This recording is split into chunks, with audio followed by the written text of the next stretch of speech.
Welcome to the English Tales, where every story whispers a little magic and every word weaves a world of wonder.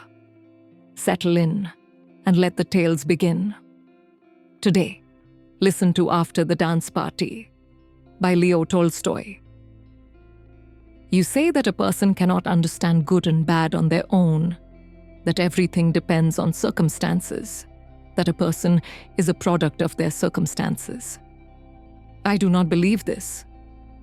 I think everything is a game of chance. At least, that's how it seems to me about my own life. We were engaged in a debate. It was said that before improving a person's character, it is necessary to improve their living conditions. At the end of the debate, these words were spoken by our friend, Ivan Vasilievich, whom we all held in great regard. The truth is, no one in the discussion had actually said that we are incapable of distinguishing between good and bad on our own. But Ivan Vasilievich had a peculiar habit.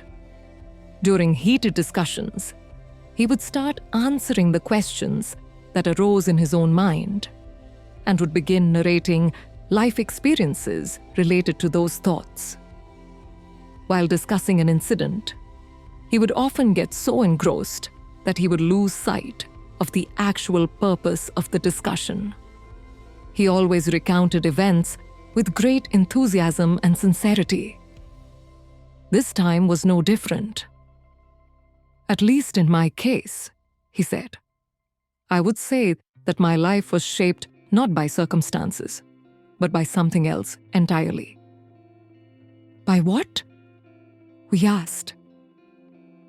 It's a long story. If you want to understand, I will have to tell it from the beginning to the end. Then tell us. Ivan Vasilievich thought for a moment and nodded. All right, he said. The course of my entire life changed in a single night, or rather, in a single morning. How? It so happened that I fell in love with a girl. I had been in love before, many times, but never had the feeling been so intense. This happened a long time ago, so long that even her daughters are married now. Her name was B. Varenka B. Ivan Vasilievich revealed her full name. Even at the age of 50, she was stunning. But at that time, she was just 18 and absolutely mesmerizing, tall and slender, with a perfectly sculpted figure, a majestic and commanding presence. Yes, commanding. She always held herself in such a way that it seemed bending was impossible for her. Her head was slightly tilted back, and despite being thin, almost bony, her regal height and striking beauty made her look like a queen. Had it not been for the ever-present, charming, sweet smile on her lips, the brilliance of her incredibly beautiful, radiant eyes, and the irresistible allure of her youth, her imposing demeanor might have been intimidating.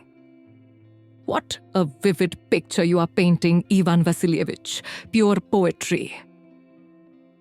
No matter how I describe her, I can never truly capture her beauty. But that is beside the point. It has nothing to do with my story. The events I'm about to recount took place around 1840. At that time, I was studying at a provincial university. I don't know whether it was good or bad, but the kinds of debates and discussions that take place nowadays did not exist in our university back then. We were simply young, and we lived as young people do, studying, teaching, and enjoying life. In those days, I was a carefree and robust young man. On top of that, I was wealthy. I had a fine horse. I used to take girls on sleigh rides down the snowy slopes. Back then, ice skating hadn't become fashionable. I also attended drinking parties with my fellow students, though in those days, we drank nothing but champagne. If we were broke, we drank nothing at all. unlike today, we never even touched vodka. Dancing and attending parties were my greatest pleasures. I was an excellent dancer and, to top it off, not bad looking either. Why are you being so modest? A woman teased. We've all seen pictures of you from those days. You were quite the dashing young man. Perhaps I was, he admitted. But that's not the point. My love had reached the level of intoxication. One day, I attended a dance party. It was hosted by the head of the provincial nobility on the last day of Shrovetide. He was an elderly man with a kind nature, wealthy, and held the honorary title of Kammerherr.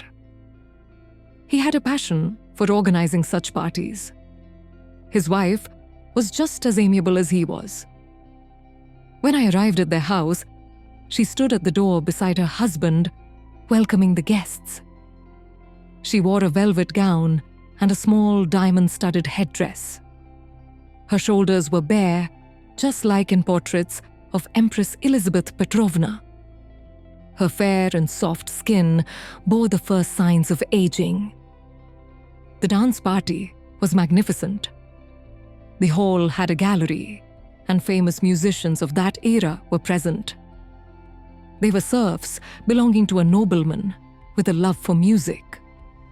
There was an abundance of food, and champagne seemed to flow like rivers. Despite being a great admirer of champagne, I didn't drink that night. I was already intoxicated by love. I danced and danced until I was utterly exhausted. I participated in every dance, quadrilles, waltzes, and polkas. And needless to say, I danced the most with Varenka. She wore a white gown with a pink sash, fine leather gloves reaching almost to her pointed elbows, and white silk shoes. During the mazurka, that damned engineer, Anisimov, played a trick on me and danced with Varenka. I've never forgiven him for that. The moment she entered the hall, he rushed to her and asked for a dance. I arrived just a little too late. I had stopped by the hairdresser and then gone to buy gloves. As a result, instead of dancing with Varenka, I had to dance the mazurka with a German girl I had once been mildly fond of. I think I treated her quite coldly that evening. I neither spoke to her nor even looked at her. My eyes were fixed on only one person. The tall, slender girl with perfect features, dressed in a white gown with a pink sash. Her cheeks flushed with excitement and happiness, and her eyes shone with warmth. It wasn't just me. Everyone's eyes were on her. Even the women couldn't help but admire her. Compared to her, all the other ladies seemed insignificant.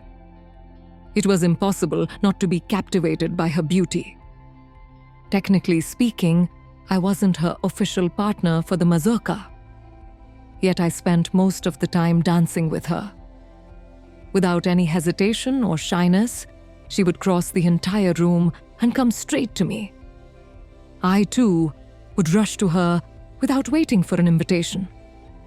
She would smile, and I would understand her unspoken words. She would then smile again, as if to thank me. But when she failed to guess my secret name, she would shrug her slender shoulders, extend her hand to another gentleman, and then glance at me with a slight smile, as if apologizing and offering me consolation. When the waltz came up in the mazurka, I danced with her for a long time. She would get breathless from dancing, smile, and softly say, "Encore," one more time in French. And I would keep dancing with her. I felt as if I were floating in the air, as if I no longer had a physical existence. Star. Oh, really? You didn't feel a thing? A guest teased.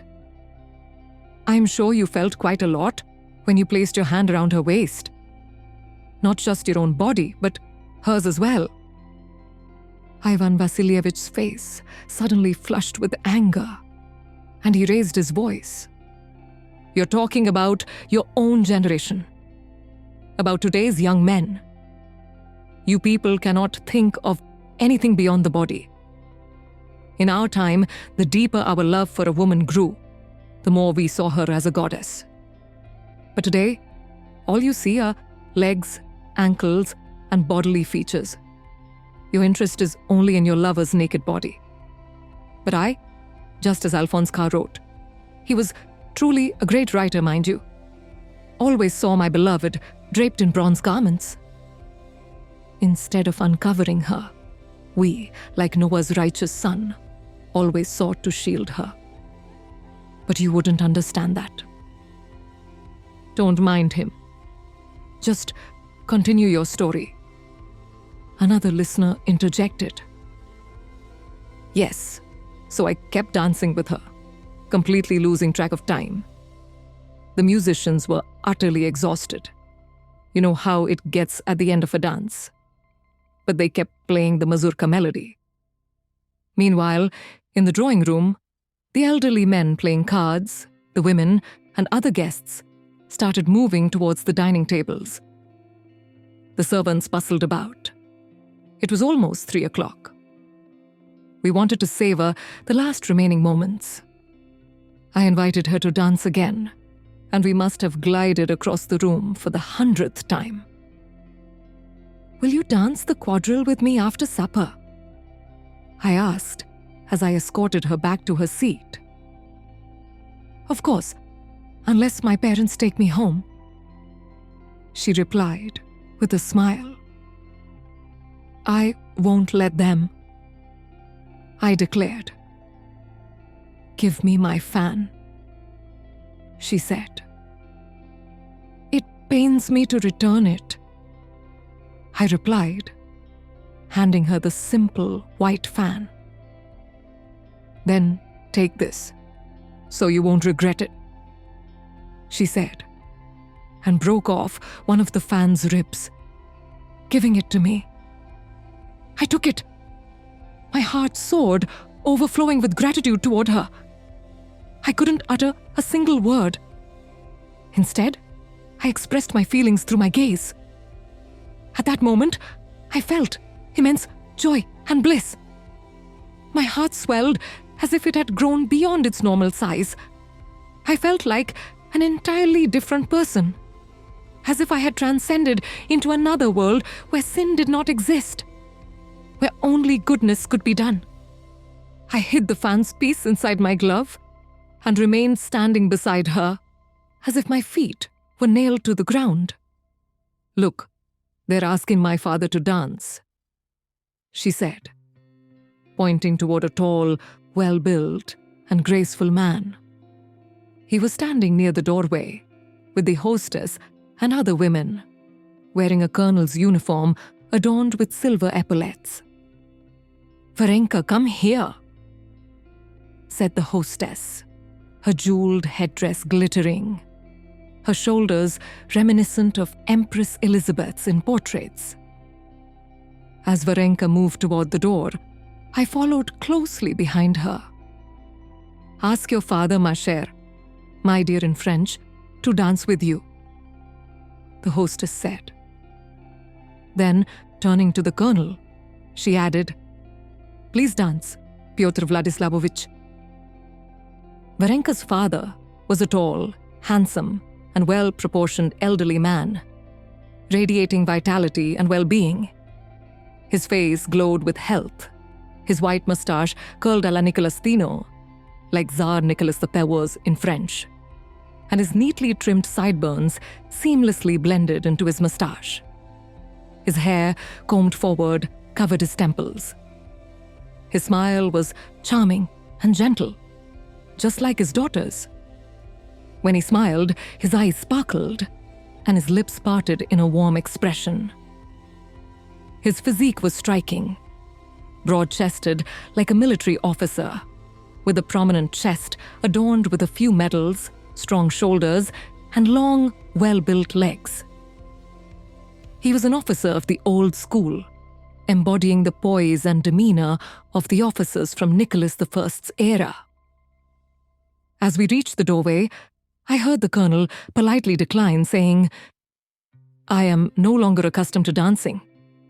Yet, despite his words, he smiled, unbuckled his sword belt, and handed it to a dutiful young man standing nearby. Then, slipping a leather glove onto his right hand, he remarked with a smile, "Everything must be done properly." Taking his daughter's hand in his own, he turned slightly, assumed the dance position, and stood poised, waiting for the music to begin. The mazurka melody began to play. The colonel stomped his foot firmly on the floor and swiftly swung his other leg into motion. His tall, well-built frame twirled gracefully around the room, moving in circles, sometimes slowly and elegantly, sometimes with vigorous stomps of his heels. Varenka, supple as a vine, glided effortlessly alongside him, lifting her foot clad in white silk shoes, matching her father's steps to the rhythm. Sometimes taking long strides, sometimes short ones. All the guests had their eyes fixed on their every movement. At that moment, what I felt was not just admiration, but a deep sense of joy. The sight of the colonel's boots particularly stirred my heart. Though they were made of fine calfskin leather, their toes were not pointed in the fashionable style, but broad and sturdy. It was evident that they had been made by a military cobbler. The colonel is not concerned with fashion. He wears simple, handmade boots so that he can dress his beloved daughter in the finest clothes and present her in society.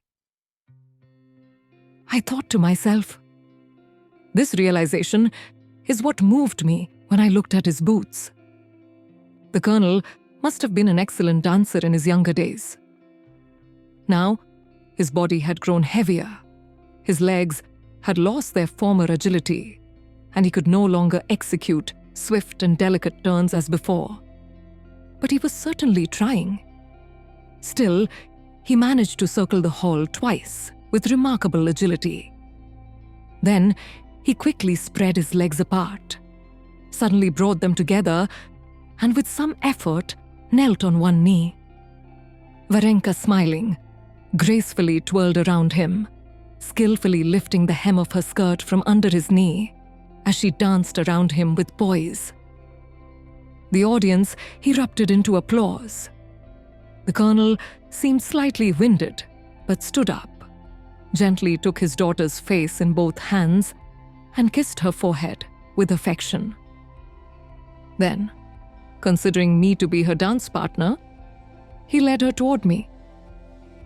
However, I explained that I was not her partner. At this, he smiled warmly, and while fastening his sword belt, said, "No matter. Now you shall dance with her." Star. Just as a few drops trickle from a wine bottle before the stream gushes forth, in the same way, my love for Varenka surged from within me. This love embraced the entire world. I felt boundless affection for everyone. The hostess with her jeweled headdress and proud chest, the host, the guests, the servants, and even Engineer Anisimov, who was displeased with me. I felt an overwhelming fondness for Varenka's father as well, with his homemade boots with broad toes and his sweet smile that closely resembled his daughter's. The mazurka came to an end. The hosts invited us to dine. However, Colonel B did not join us at the table. He said, "I must leave now, as I have to rise early in the morning." I feared that he would take Varenka with him, but she remained with her mother. After dinner, I danced the quadrille with Varenka, as she had promised me earlier. I thought my happiness had reached its peak. But no, it only grew stronger, increasing moment by moment. We spoke nothing of love. Whether she loved me or not remained an unanswered question. But I neither asked her nor questioned my own heart about it. I knew that I loved her. That feeling alone was enough for me. My only fear was that some shadow might fall upon my great fortune. I returned home, changed my clothes, and prepared to sleep. But how could I? In my hands, I still held the feather and Varenka's glove, which she had given me as she stepped into the carriage with her mother. The moment my eyes fell upon these objects, her face immediately came to mind.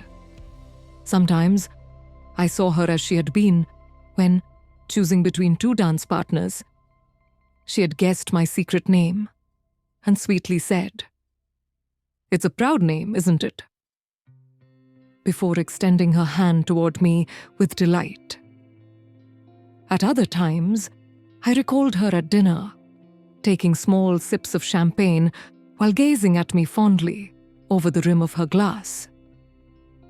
But above all, I saw her dancing with her father, gliding effortlessly alongside him, casting proud and joyful glances at her admirers. This look of pride and joy was as much for herself as it was for her father. Without any effort, without any conscious decision, both of them had found a place in my heart, and I had come to love them deeply. My brother has passed away, but at that time, we lived together. My brother had no interest in society and never attended dance parties. In those days, he was preparing for his final examinations and lived a highly idealistic life. At that moment, he was fast asleep, his head resting on a pillow, half of his face covered by a blanket. Seeing him like that, my heart filled with compassion. He was completely unaware of my happiness, and I could not share it with him. My servant, Petrusha, entered with a lit candle and began helping me change clothes. But I sent him away. His eyes were heavy with sleep, and his hair was disheveled. He seemed very endearing to me. Wishing not to disturb anyone, I tiptoed to my room and sat on my bed. I was overwhelmed with joy, so much so that sleeping felt impossible. It seemed as if the room was unbearably warm. Without taking off my uniform, I quietly stepped outside into the hallway, put on my overcoat, opened the door, and walked out.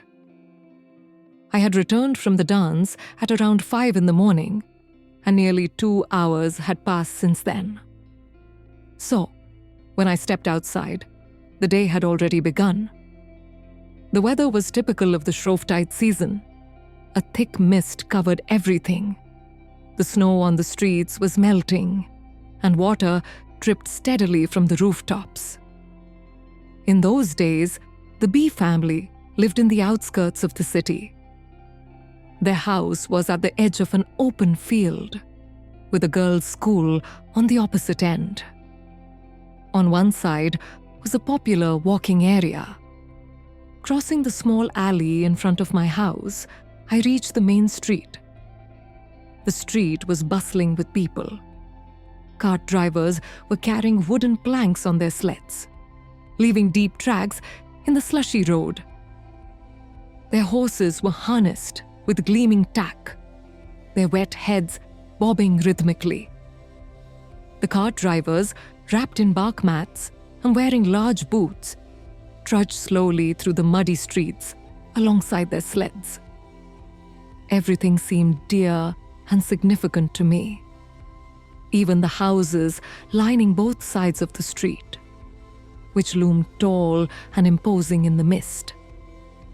I reached the field where their house stood. At one end of it, in the area where people often came for walks, I noticed a large, dark figure. At the same time, the sound of drums and a flute reached my ears. My heart had been dancing with joy all this time, and the melody of the mazurka still echoed in my mind. Yet, this music sounded different, harsh and unpleasant. What could this be? I wondered. Carefully making my way on the slippery road, I moved in the direction of the sound. After walking about 100 steps, I saw a crowd of people in the mist.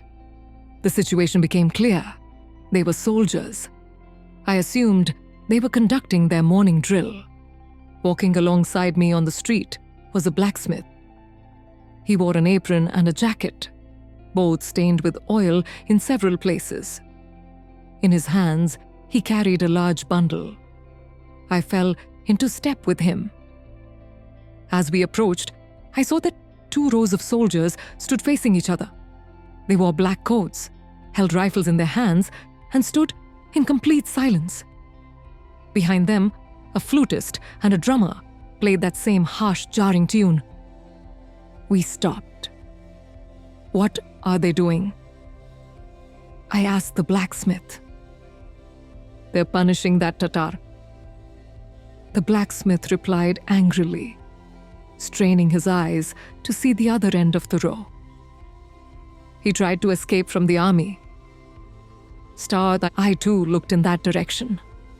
Between the 2 rows, something dreadful was advancing toward us. It was a man, bare-chested up to his waist, his hands tied to the rifles of 2 soldiers who were escorting him. Alongside them walked a tall officer, dressed in an overcoat with a military cap on his head. The officer looked familiar. The prisoner's back was being lashed from both sides with whips. His body trembled with each strike, and his feet kept sinking into the melting snow.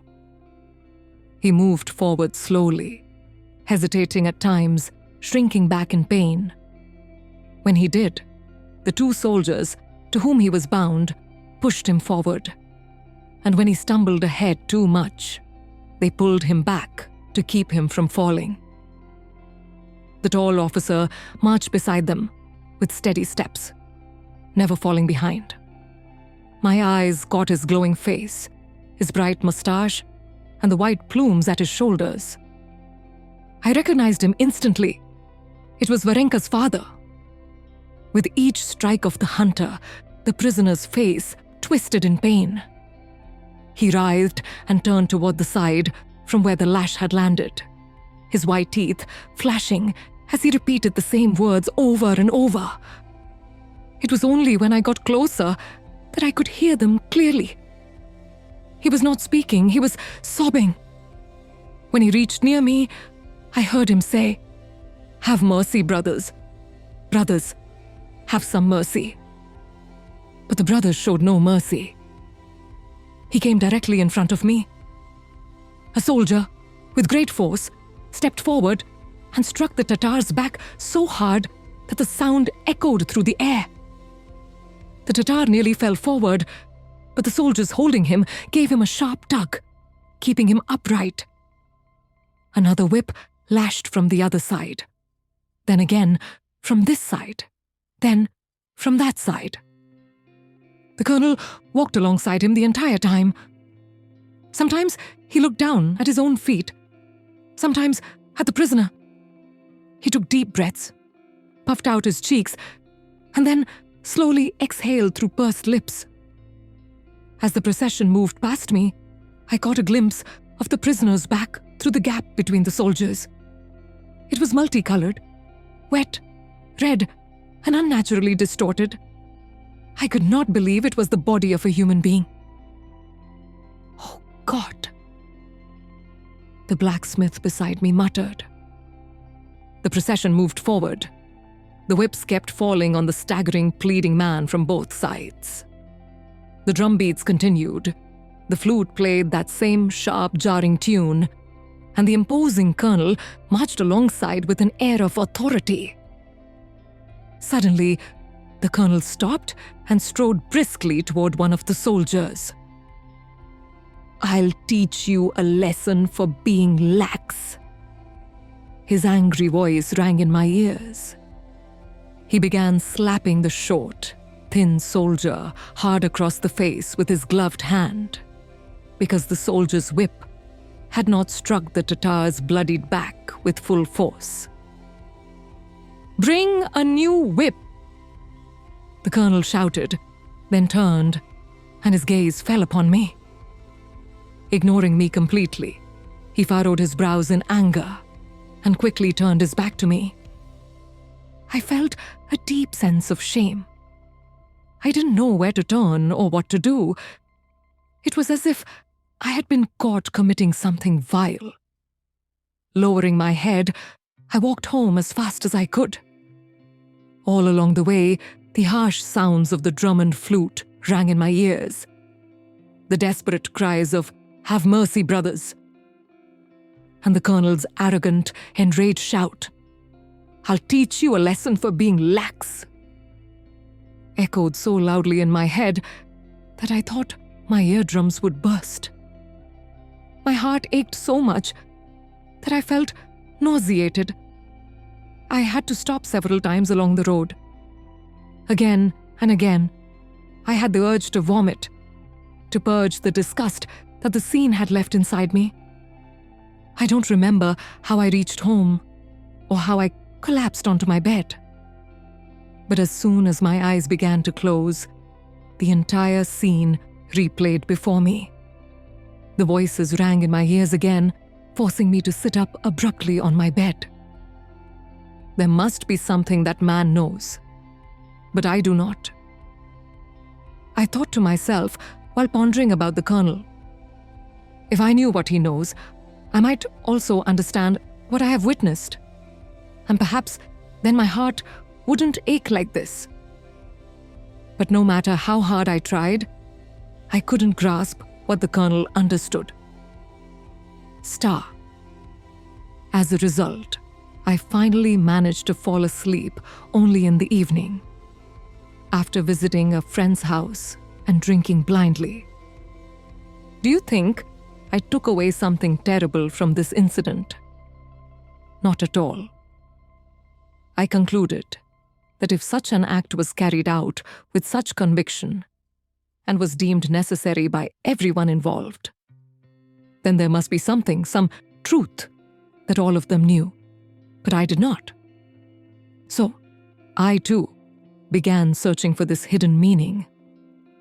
But that secret remained forever unknown to me. And since I never understood it, I did not join the military, even though I had once wished to serve. In fact, not just the military. I could not take up any profession. I became nothing at all. "Oh, we know very well what you became," a guest remarked. "It would be more fitting to say that if not for you, many others would have become nothing." Star. That is absolute nonsense, Ivan Vasilievich responded, genuinely irritated.